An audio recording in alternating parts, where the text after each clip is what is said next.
bikin kamu sampai kayak gini, Ji? Pacar. Dia yang buat hidupku berantakan. Ma, Pa, aku mau bicara tentang sesuatu. Ji, Soal Angie ingin berpindah keyakinan, Pa. Inilah lucuan. Udahlah, please, Ji. Gak usah bercanda, Ji. Gak lucu. keluar kamu. Angie masih keluarga ini kan, Ma? Aduh, Ji. Apa masih mau keluar sih? Ji, jangan pernah balik lagi ke rumah ini, Ji.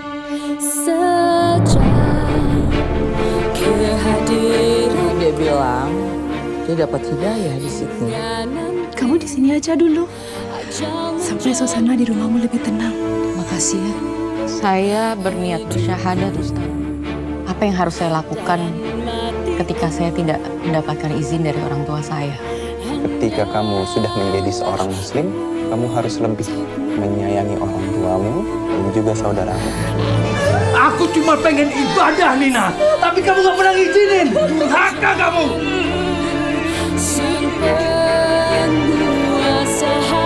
Kalau kamu mau tetap jadi anak mama, kamu batalkan keputusan kamu.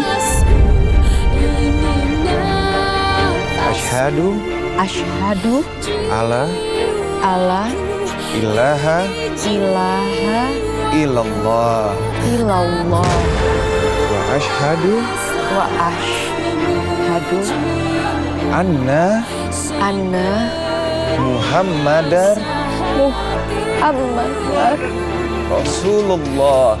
Rasulullah. Kalau Angie udah gede, Angie masih anaknya papa. Oh ya masih dong. Mama.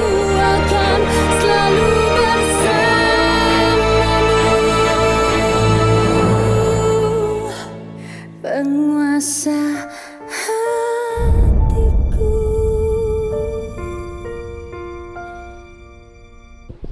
Fata, Iya kak. lagi sedih-sedih nggak hari ini? Lagi sedih sih. Lagi sedih ya? Iya. Pengen nonton yang sedih-sedih biar makin sedih. Pengen banget, apalagi kalau yang emosinya dibikin naik turun naik turun. Berarti ini pas banget. Apa Pas nih? banget. Filmnya Apa nih? pas banget karena Film kita apa nih? akan kedatangan dari film Air Mata Mualaf. Wah. Nih, judulnya aja Air Mata. Iya, udah pasti tuh penuh Udah dengan air pasti mata. penuh dengan ya. air mata ya, Aca ya. betul. Bener nggak penuh dengan air mata nih nanti filmnya?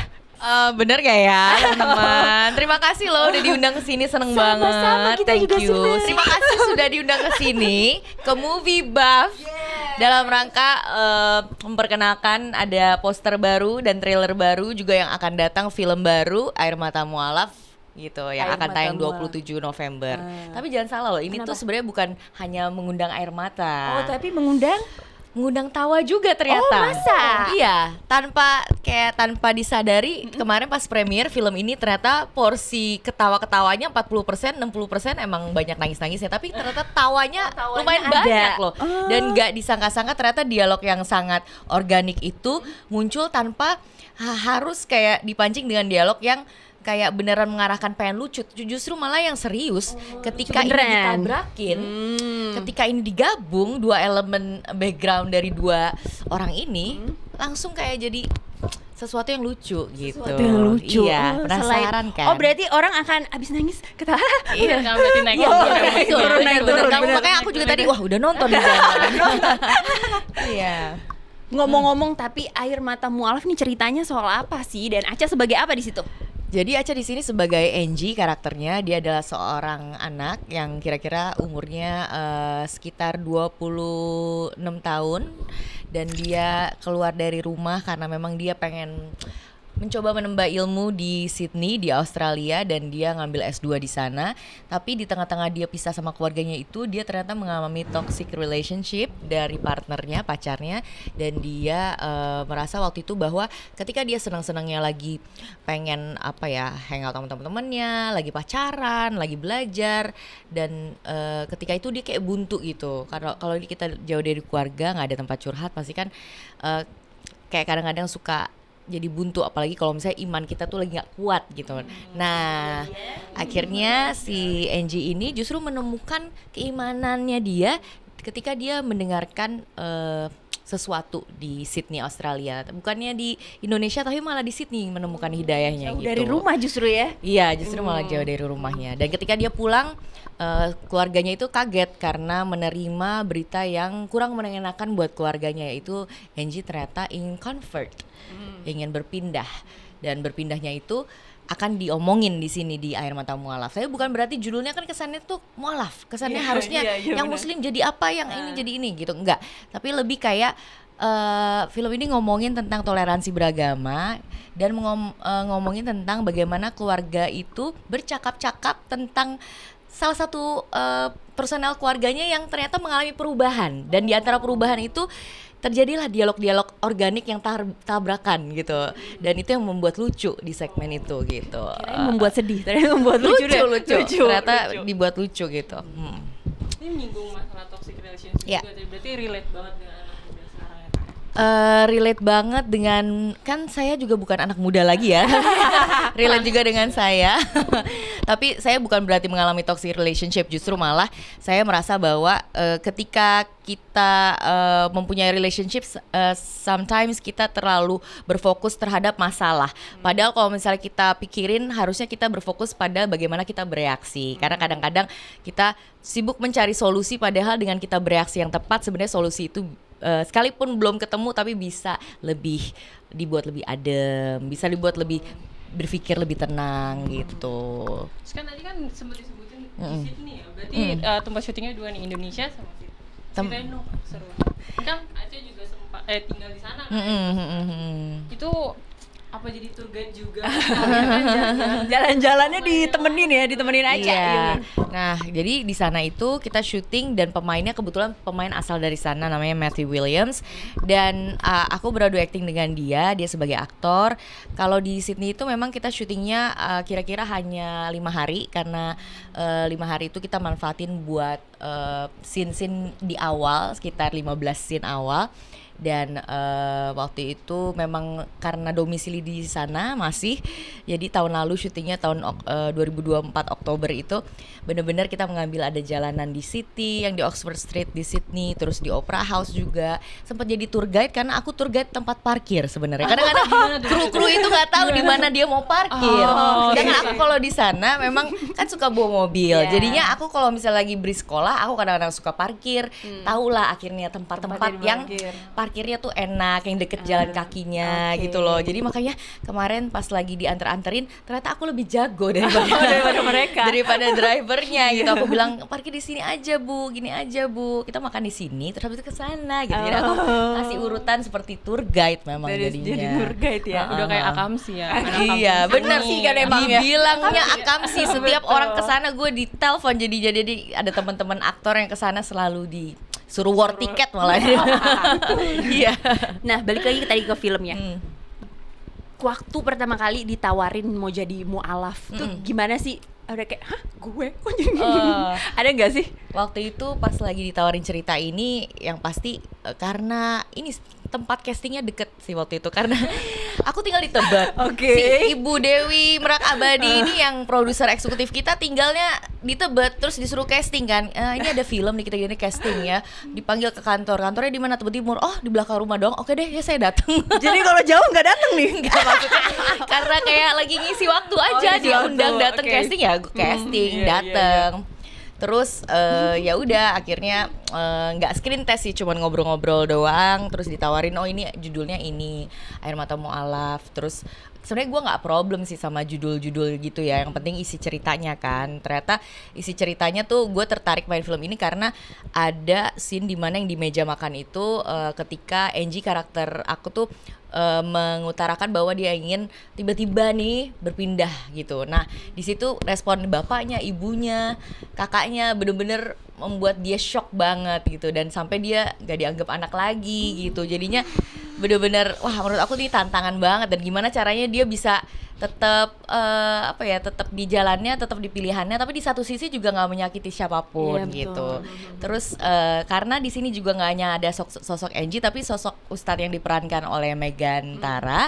Dan Megan Tara itu kan seorang ustadz kan banyaknya kayak yang ingin melindungi orang-orang yang maksudnya jangan sampai berpindah lagi atau gimana gitu kan. Tapi di sini benar-benar memberikan tangan terbuka gitu buat si orang yang ingin berpikir bahwa benarkah dia ingin berpindah atau benarkah dia ingin melindungi, harus tetap baik sama keluarganya. Jadi memberikan nasihat-nasihat ke karakter Angie juga gitu, si Megantara yang diperankan berperan sebagai ustadz ini gitu. Jadi aku benar-benar merasa bahwa ini film kan ceritanya organik banget ya, dan ternyata banyak dialami sama seluruh masyarakat di Indonesia.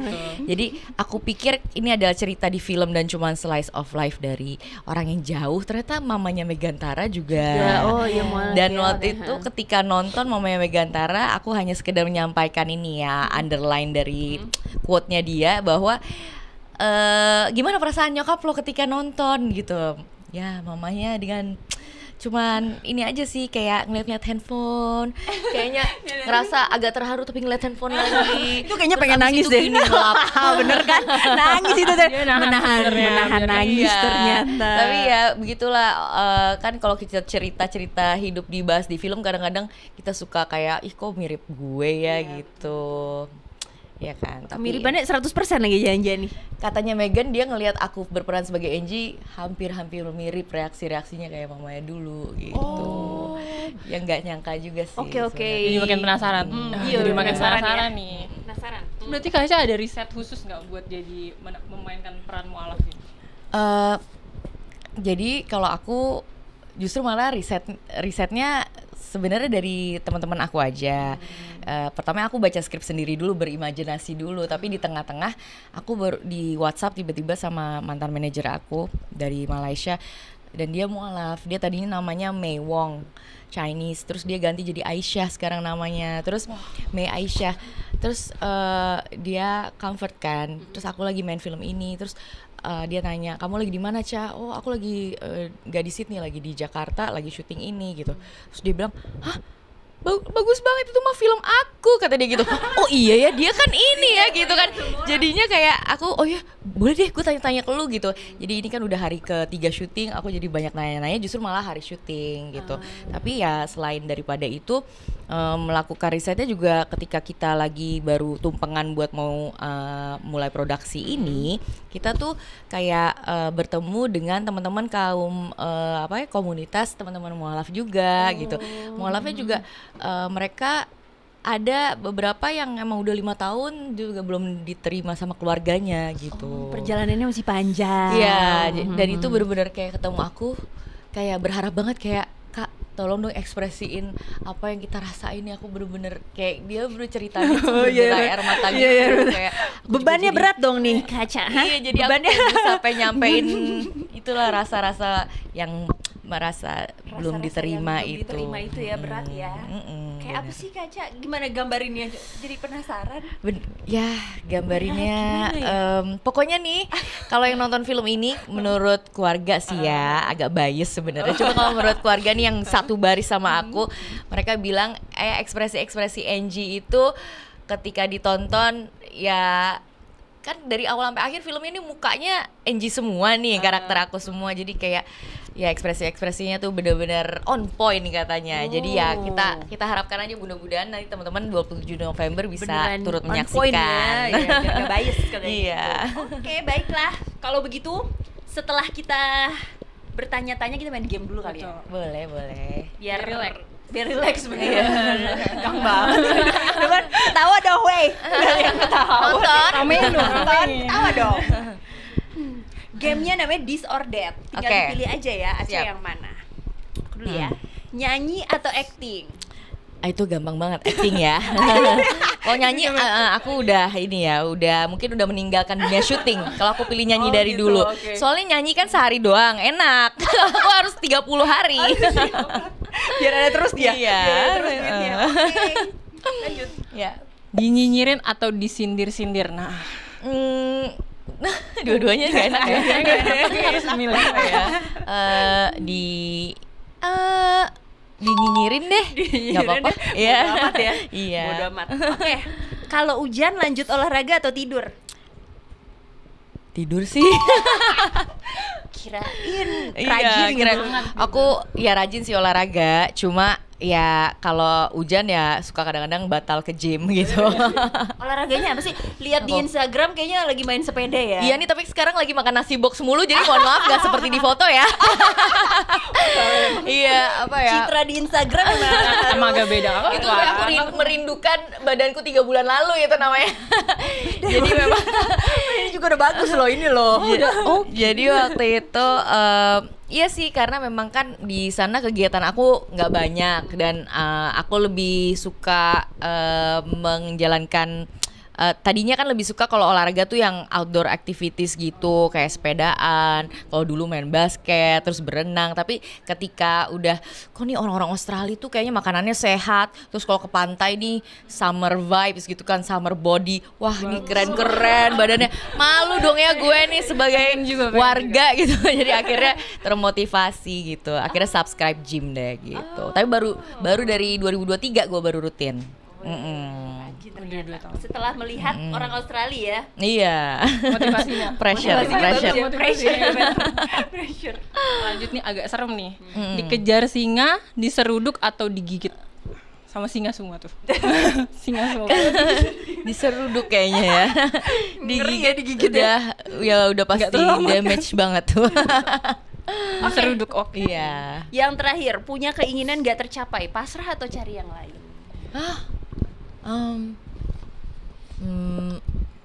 Dua-duanya ini dong, pasrah sama cari yang lain ya sama aja mundur dong. Harusnya satunya ngejar. Oh, boleh ya? Oh boleh ngejar ya? Aku pilihnya satunya yang bener-bener sampai dapet kalau aku ya.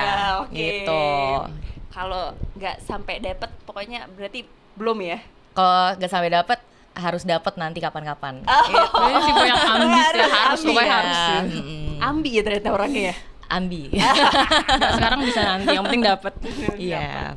Oke, kita balik lagi ke pertanyaan mendalami lagi. Boleh. Mendalami karakter. dari karakter. Sebenarnya apa sih tantangan terbesar di main di film ini, Aca, buat Aca? Tantangan terbesarnya mungkin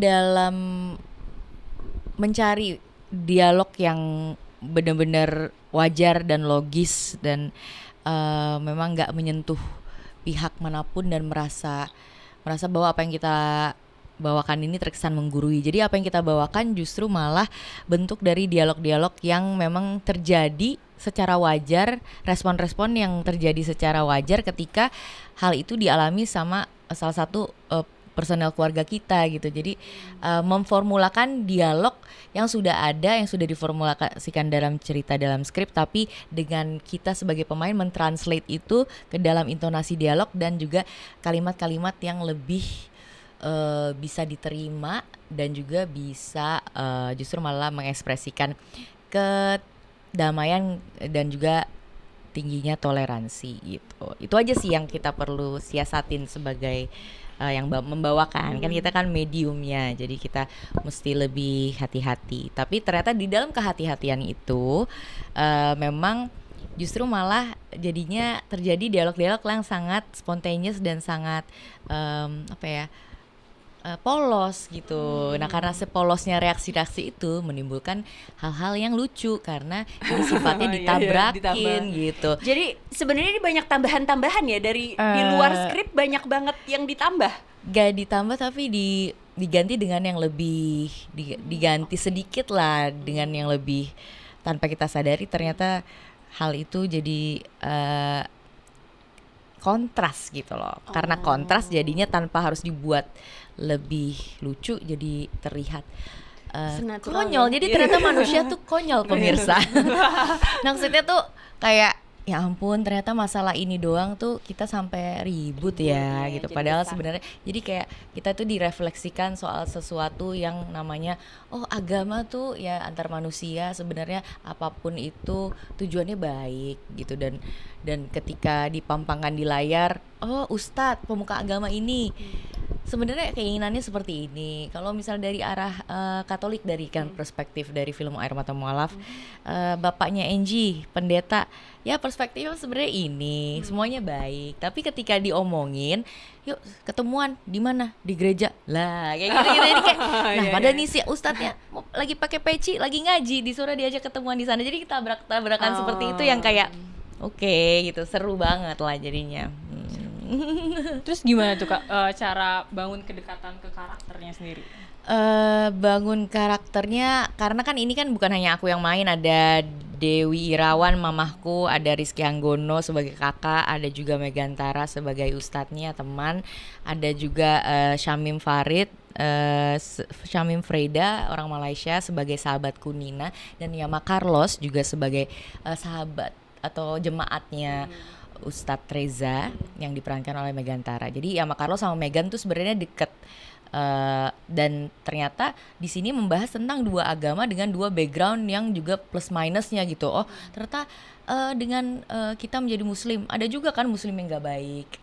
Dengan kita menjadi orang Katolik juga punya pandangan-pandangan yang secara individu mereka juga penilaiannya kurang baik di segi mana gitu. Jadinya kalau dalam yang dibahas sekarang itu KDRT kan bisa sama berlakukan sama siapa aja yang background agama manapun gitu ya.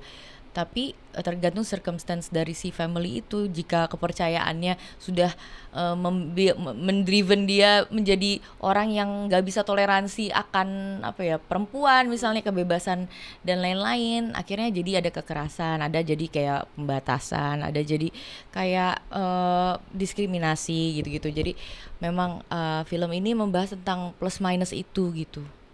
Antara benar-benar dua agama ini 50-50 sih porsinya di sini. Jadi kalau dibilang Air Mata Mualaf judulnya tuh sebenarnya aku agak nggak rela sih, karena kayak lah ini sama, maksudnya porsinya sama gitu, bukan ngebahas tentang lebih banyak apanya Air gitu. Mata Angie harusnya kali ya. Iya, lebih cocok kayaknya. Iya benar. Betul. Gak bisa ya kalau diganti ya. Masih 20 judul. Makanya. Nah, tadi Aca udah bilang katanya salah satu adegan yang mungkin berkesan adalah waktu di ruang tamu ya. Iya, waktu di meja makan itu. Meja makan. Ada lagi nggak sih adegan yang kira-kira emosional gitu selain di situ? Yang emosional adalah ketika karakter Angie ini belum memeluk agama itu kan, maksudnya dia belum mendapat pencerahan lah gitu tentang apa yang dia inginkan. Nah di situ karena dia lagi jalan kaki di bagian kota Sydney yang gelap dengan suasana abis dia dipukul sama pacar bulenya, terus habis itu dia pengen menenangkan hati, dan sebelum dia ternyata jatuh di depan masjid karena padahal dia lagi mabuk-mabukan waktu itu. Ya ketika dia lagi sebelum jatuh itu dia kayak merenungi dirinya dia sambil dia berjalan menyusuri jalanan Oxford Street di Sydney itu, terus dia sambil ngerokok gitu, kayak frustasi gitu. Nah di situ aku kayak ngerasa tadinya adegan itu sebenarnya aku harusnya nggak pakai adegan ngerokok, cuma waktu itu karena lagi jalan di situ terus frustasi, sambil aku make up sendiri tuh, make up untuk aku ceritanya digebukin itu, itu aku jadi make up sendiri, jadi kostum sendiri. Banyak desk jobnya nih. Jadi pada saat itu aku karena syuting itu cuma 5 hari, aku merasa meng-create suasana untuk kesedihan Angie itu di situ. Dan aku sampai bilang ke ibu, Bu, ini frustasi kan ya? Boleh saya ngerokok Bu di sini? Akhirnya ibu, hah? Lo emang ngerokok? Cak, ngapain lo ngerokok? Enggak Bu, ini saya baru belajar aja. Jadi ibu mau nggak nih saya ada adegan ngerokok di sini? Saya mau frustasi aja nih si Angie ini, harus frustasi. Akhirnya saya ke tobacco shop, terus saya beli. Terus habis itu ya udah tim kameramen kita yang di Australia bilang, Aca ini kan lampunya bagus, kamu nanti jalan dari sini ke sini ya. Jadi sebelum adegan masjid yang Angie sampai masuk ke masjid itu, ketika dia sedang galau, nah sebelum itu dia jalan kaki menyusuri jalanan yang gelap dan dengan lampu-lampu di kota Sydney, dan dia galau sambil ceritanya asik ngerok gitu. Nah di situ aku pikir kayak ikonik banget, aku suka banget. That's the first time gue bawain adegan kayak gitu. Apa itu emang lagi perasaan diri hari itu kali ya juga sekalian? Karena aku sebagai aktor, kita tuh harus tahu celah-celahnya ke penonton supaya ngerti apa yang kita rasain. Frustasi, apalagi di frustasi. Frustasinya kayak gini. Iya, frustasi tuh orang gimana sih kalau stres gitu. Totalitas. Ya kan. Biar kelihatan frustasi. Kalau mau melihat Aca stres, Iya. Aca frustasi November, 27 ya. November. Iya. Di air matamu. Terus kan tadi juga Kaca sempat bilang lebih milih syuting kan ya. Lebih milih acting daripada acting nyanyi. daripada Tapi film ini Kak Kaca ngisi soundtrack nih ya kan. bener. Itu udah setelah 10 tahunan kalau nggak salah. Nggak nyanyi atau berapa? Udah lama lah ya. Iya, udah mungkin terakhir aku tahun 2012 kali ya. Ya, udah 13 tahun. Oh, terus apa yang bikin Kaca oke, gue pengen nyanyi nih di sini tuh. Apa yang mendorong nih untuk nyanyi lagi lah gitu. Pegang mic lagi. Mungkin akhirnya karena eksekutif produsernya juga yang encourage aku supaya kayak Ca, ini kira-kira lo mau nyari soundtrack gak gitu. Terus aku bilang kayaknya enggak deh Bu gitu. Terus habis itu berarti ya semua. Terus habis itu ya udah didiemin kan. Aku bilang ya udah, gue juga nggak pengen juga sih gitu kan. Akhirnya pas lagi udah jadi di filmnya, Ca nyanyi lah Ca gitu pas udah jadi filmnya. Terus Mbak Tia Subiakto nih soalnya pengennya kamu nih yang isi soundtracknya. Kita punya 2 lagu, satu ada penyanyi Malaysia Jasper namanya, terus itu ada 1 lagu nih Mbak Tia Subiakto buat kamu mau nyanyi nggak, cuma 3 menit kok gitu. Ya cuma 3 menit sih tapi saya belum latihan Bu gitu. Jadi akhirnya aku dilesin sama Uci Nurul dulu, abis itu ya udah baru mulai nyanyi lagi. Cuma ya itu adalah hasil dari setelah udah lama vakum ya guys. Mohon Lumayan maaf ya. Belajar latihannya berapa lama itu? Sama 3 kali sih, 3 3 kali. latihan. Ya udah kalau gitu kita suruh aja Kak Aca nyanyi. Dikit dong. Aduh, oh my God, ini lagi habis begadang FFI ini semalam. Habis katang FFI. Jadi nggak bisa nyanyi. Kalau mau dengernya ntar aja kalau gitu ya. Aku sih udah denger ya, sedih banget film lagunya ya. Lagunya. Ya udah kamu aja yang nyanyi Fatah. Enggak, Karenata aja gimana? Oke. -1 aja gimana nih? Apa playback? Jadi udah nggak mau nyanyi lagi ya? Enggak ya? Udah ya. Nanti aja ditunggu deh kalau gitu ya. Iya, aku ngerasa kalau aku tuh deg-degan kalau nyanyi, deg-degan sih, ya kan. Tapi kalau bermain film tuh kayak lebih effortless aja, kayak nggak pernah canggung. Iya, dari pertama aku tuh kalau kan ada orangnya kalau misalnya baru mulai syuting terus dia canggung gitu kayak. Kalau aku malah kayak Seneng ya? aku suka perasaan yang kayak adrenalin rush tuh aku suka. Jadi agak-agak kayak dikit ADHD. Jadi kayak agak apa ya, suka ke riuhan, suka ke apa ya, ibaratnya tuh kalau misalnya aku belajar nih sistem kebut semalam. Oh, suka menantang diri memang ya. Suka menantang diri. Berarti kalau ngafalin skrip sehari sebelumnya Sukanya misalnya ada reading nih, skripnya dihafalin 2 minggu sebelum, aku bisa 8 hari sebelum. itu hafal. Luar Biasa. Skrip panjang itu hafal juga? Ya harus hafal dong. Iya, main film kalau nggak hafalin. Luar biasa. Seminggu. Harusnya nggak gitu sih, itu nggak boleh, nggak baik ya kayak gitu ya. Ini Cuma karena adrenalin aku orangnya pemikir juga, jadi kadang-kadang kalau acting tuh kalau kita mikir malah jadinya ujung-ujungnya nggak natural. Justru malah aku melawan stigma untuk aku supaya tidak mikir, jadinya nggak nyureng nih di atas ini, ya kan. Jadi ngomong dulu baru mikir malah nggak apa-apa gitu kalau misal dalam acting, karena memang sifatnya kan gak boleh dipikirin. Emang aku ngomong sama kamu harus dipikirin jawabnya kan, enggak kan? Aku mau kesini ya, aku gini aja langsung aja dia lama nanti kalau iya dipikirin kan, kalau jadi makanya acting itu harus secara jujur gitu. Dan ini makanya tetap kalau misalnya preference kita ternyata kita terlalu pemikir, jadi mendingan jangan dipikirin. Dipikirin aja. Mengalir aja. Nah, lalu nih, film ini kan soal pilihan hidup ya. Ada nggak sih pilihan hidupnya Aca ketika jalannya dipilih, lalu ditentang banyak orang? Ada nggak sih? Senasib seperti Angie gitu lah. Tapi kalau Angie kan agama ya. Kalau mungkin yang lain gitu, ada nggak sih?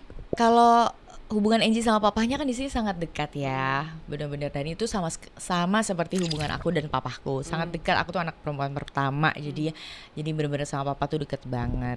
Dan tapi di sini papahnya Angie tuh saya ngebebasin Angie juga, cuma papahnya yang paling merasa disakitin banget sama anaknya karena kan dia memilih jalan yang lain gitu. Tapi kalau aku, papahku tuh sebenarnya kalau ngelihat aku baru-baru ini aja yang kayak, maksudnya melihat aku harusnya bisa berkiprah di dunia film dan menganggap itu bahwa oh yaudah ini profesi Aca lah gitu. Itu setelah aku dapat FFI malah. Jadi sebelum itu papaku tuh biasa aja.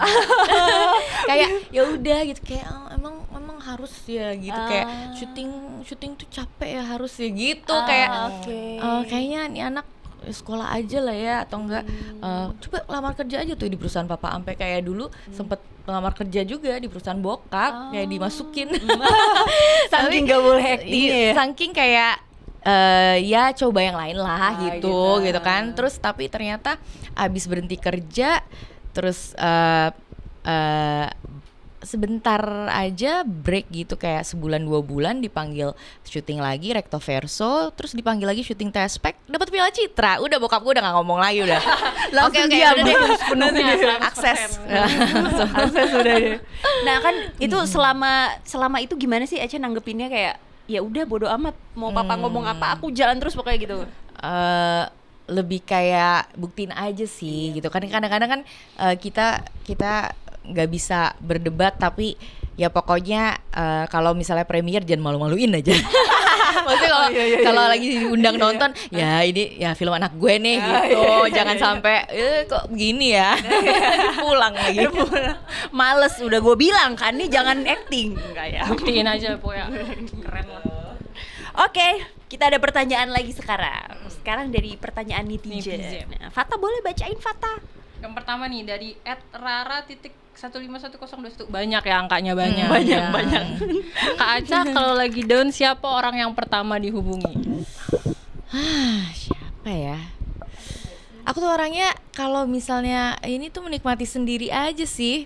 Jadi ya aku tuh orangnya suka banget kayak misalnya di Australia gitu ya, kan aku juga nggak harus setiap hari ketemu teman-teman aku kan pada kerja, pada sibuk sama anak juga.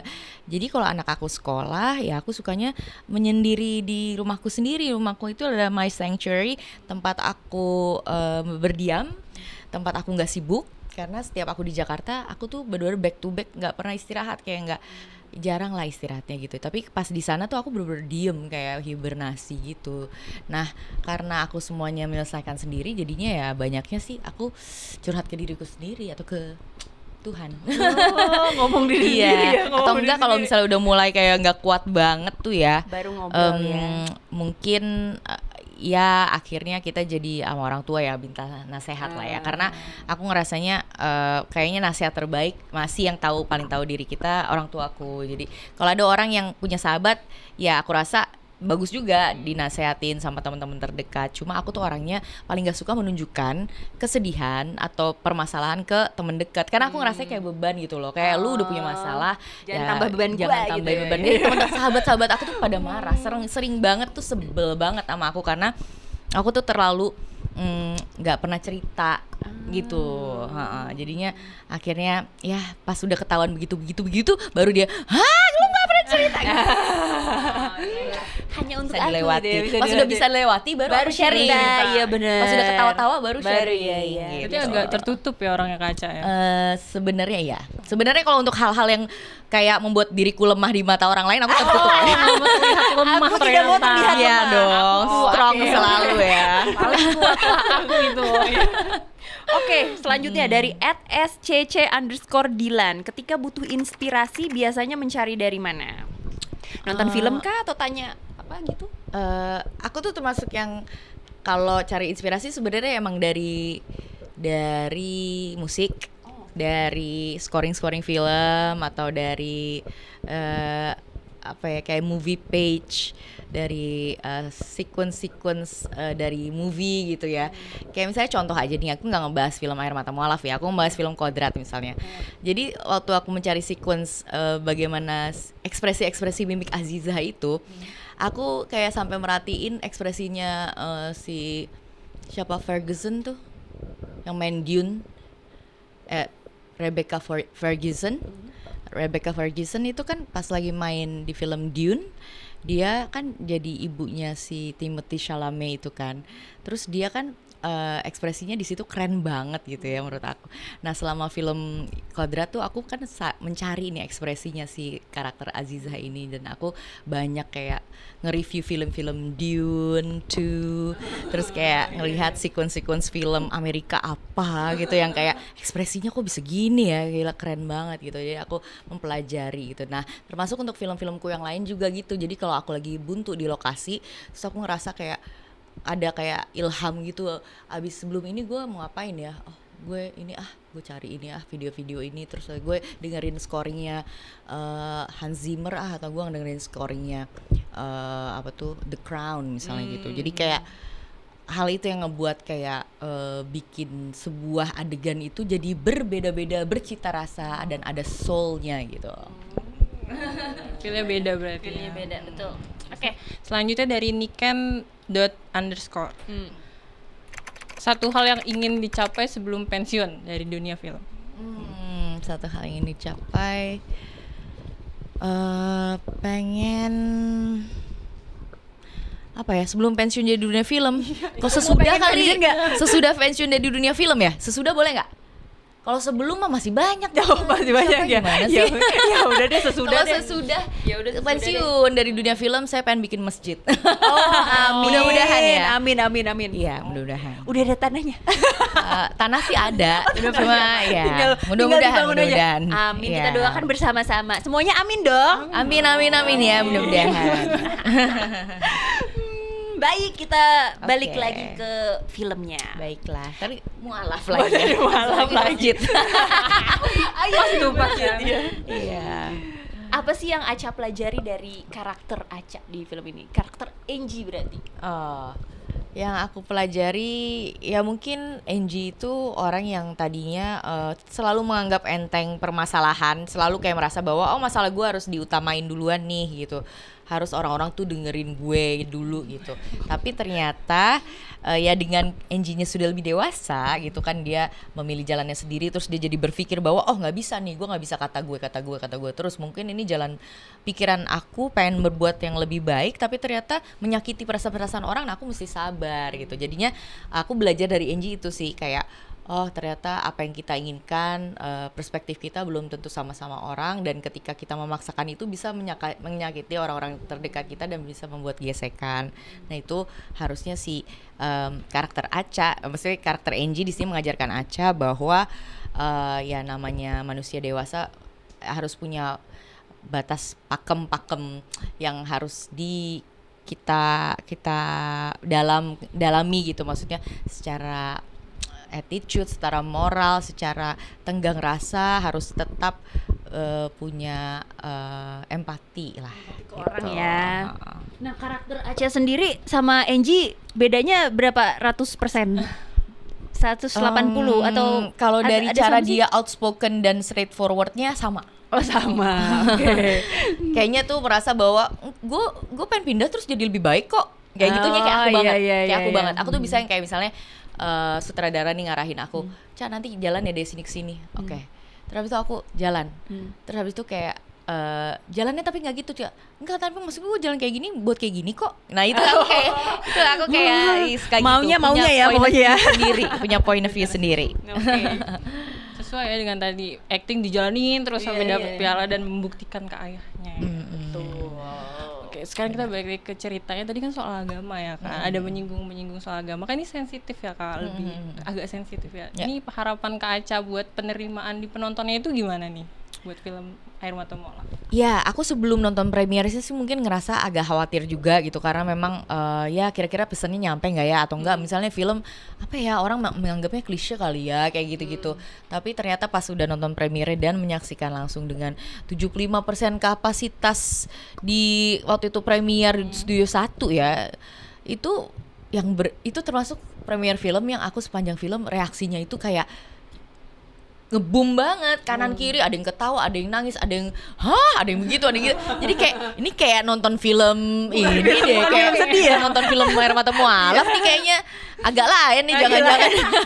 Jadi memang betul-betul ya hal itu ngebuat aku kayak yang tadinya aku mikir ya paling ginilah reaksi penontonnya, ternyata kok beda ya. Dan aku pun ketika baru pertama kali nonton di pas premier itu, aku bilang sama penonton, oke penonton ya, kita udah yuk kita biar cepet-cepet nonton nih gitu kan. Karena kan premier kan ada yang acara-acara dulu sebelumnya kan, biar kita cepet nonton. Nah ketika nonton itu aku pertama kali nonton juga. Nah bareng lah pasang mata ini bareng sama yang penonton lainnya juga. Pas aku nonton aku juga banyak ya gitu, jadi respon aku juga sama kayak penonton, ada yang ketawa bareng, ketawanya kerasan aku lagi daripada penonton. Terus giliran adegan sedih padahal ngeliat muka sendiri tapi sedih. Terus ngeliat ke kanan adik gue udah bengep lagi mukanya, udah drama gitu kan. Jadi kayak ternyata nyambung nih emosinya sama semua ekspresi kita gitu. Ternyata kan kalau ini film tentang keluarga tuh jadi bikin kayak ya bikin relate aja gitu sama yang nonton gitu. Jadi masuk lah ya intinya lah ya. Nah, ngomong-ngomong soal penonton nih. Kalau menurut Aca masih relevan gak sih sekarang orang nonton di bioskop? Karena kan sekarang zamannya OTT ya, banyak film-film baru masuk di bioskop, berapa lama langsung di OTT. Gimana kalau menurut Aca? Kalau menurut aku nonton bioskop tuh mesti dibudidayakan sih, karena memang ya menonton pengalaman di bioskop itu memang dengan layar sebesar itu, dengan tenang, juga lampu dimatikan, terus juga kayak proses yang sangat sakral gitu, sebagai kita misalnya kalau mau beribadah ke gereja atau ke masjid gitu. Jadi memang kalau nonton tuh harus ada momen yang kita ngeliat sinematografinya, elemen-elemen dalam yang ditonton, terus menyelami ceritanya kayak gitu. Nah, jadi menurut aku sih sekalipun ada OTT yang bisa disaksikan di layar handphone pun, aku kira pengalaman sinematik itu kalau layar lebar lebih bagus kita langsung datang ke bioskop gitu. Apa ada pride berlebih kalau film masuk ke bioskop sebagai artis Aca? Pride-nya sih gak juga ya. Aku sebenarnya nanti aja abis ini Februari ngerjain series juga. Jadi sebenarnya lebih kayak ke apa ya? Dari dulu sih ngerjain film terus emang. Justru malah itu besok series pertamaku. Jadi kalau pride sih lebih kayak bukan pride, lebih kayak identity aku sih. Kayak identity aku film membuat, maksudnya filmmaker yang membuat film di bioskop gitu kan sebenarnya. Tapi kalau untuk menyarankan teman-teman buat nonton, ya sebenarnya di mana aja bisa, boleh. Tapi bioskopnya kenapa jangan sampai dihilang budidayakannya? karena memang ya aku pengalaman rasa, itu ya yang gak bisa didapatkan. Ya aku rasa kesakralan itu tuh ketika kita menonton sebagai orang yang cinta sama seni dan budaya, sama film, sayang kalau kita nggak membiarkannya ada gitu. Aku penasaran nih Kak, berarti Kak Aca lebih suka nonton di bioskop layar lebar gitu atau di kamar aja di layar laptop gitu? Aku tuh kalau nonton film, kalau udah suka banget bisa sampai 15 kali satu film. Astaga, di bioskop atau? Bukan di bioskop sih, jadi biasa bioskopnya. Terus kayak tadi gue kelewatan ini ya. Habis itu aku kayak misalnya subscribe filmnya, misalnya filmnya ada di Apple TV. Habis itu aku beli, habis itu aku nonton lagi. Habis itu aku nonton lagi. Sampai kayak bener-bener hafal dialognya, sampai bener-bener kayak oke, sampai hafal shotnya, sampai hafal ini, sampai di luar kepala gitu. Karena aku suka. Makanya kalau ada orang yang nonton semua film, aku nggak nonton semua film. Aku nonton film, habis aku suka, terus aku nonton 15 kali, 10 kali gitu. Apa film yang paling banyak ditonton? Banyak. Film The Judge aku nonton berkali-kali. Film 500 Days of Summer aku nonton berkali-kali. La La Land aku nonton 15 kali juga. Gak bisa bayangin, udah nonton La La Land aja tidur, jujur sumpah. The Crown tuh season 1, 2, 3, 4, 5, 6 itu aku nonton masing-masing seasonnya 5, jadi 30 kali. Jadi emang aku tuh suka perhatiin, karena aku suka directing kali ya. Aku suka penyutradaraan, jadi tuh, dan aku suka editing juga. Jadinya aku perhatiin every scene, cut-to-cut-nya, aku perhatiin ekspresinya, aku perhatiin movement kameranya gitu. Detailnya yang diperhatiin. Scoringnya juga. Apa suatu saat mau jadi ini juga sutradara kali ya? Mudah-mudahan doain aja lah. Amin lagi guys. Amin lagi guys. Belum amin Buat bikin masjid guys, ayo amin. Udah ada tanahnya nih, Baik, kalau begitu ini yang terakhir. Apa sih pesan yang mau disampaikan dari film ini? Setelah itu penutup Aca langsung buat 27 November. Pesan yang ingin disampaikan sama film ini, aku berharap semoga film Air Mata Mualaf ini bisa menyuguhkan satu tontonan yang dapat membuat kamu sama keluargamu, sama teman-temanmu bisa menghargai satu sama lain perbedaan antara kita, dan juga bisa menyeimbangkan keselarasan hidup kita yang ternyata dikelilingi oleh banyak perbedaan, baik itu agama, budaya, sosial dan lain-lain. Dan juga tetap cintai keluarga, karena keluarga dimanapun kapanpun adalah orang yang terakhir pasti selalu menampung kamu dan menerima kamu apa adanya gitu. Jangan lupa kalau gitu Air Mata Mualaf 27 November. Sampai jumpa di Movie Buff selanjutnya. Dadah. Cerita lengkap banget loh di sini. Jadi kasih tahu kalau udah tayang ya. Oh iya. Paling lengkap guys.